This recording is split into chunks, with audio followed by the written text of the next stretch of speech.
বাজার থেকে আনারস এনে আমরা লবণ মরিচ আর কাসুন্দি দিয়ে মেখে খেয়ে থাকি। একই রকম ভাবে আনারস মাখা না খেয়ে একবার হলো এই রেসিপিটি ট্রাই করে দেখতে পারেন। খেতে এত মজার হয়ে থাকে যে বারবার এটা খেতে আপনার মন চাইবে।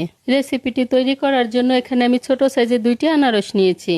তারপর খোসাটা ফেলে লম্বা লম্বা টুকরো করে কেটে নিয়েছি। এখন এর মধ্যে দিয়ে দিচ্ছি স্বাদমতো লবণ, Kashmiri red chilli powder, chaat masala আর চিলি ফ্লেক্স দিয়ে আনারসগুলোকে ভালো করে মেখে নিচ্ছি।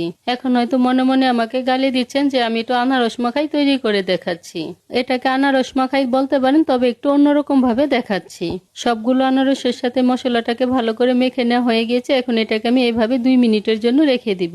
এবার প্যানে 2 টেবিল চামচ ঘি দিয়ে ঘিটাকে গরম করে নিচ্ছি। তারপর মেখে নেওয়া আনারসগুলো ওই ঘিয়ের মধ্যে দিয়ে ভেজে নিচ্ছি।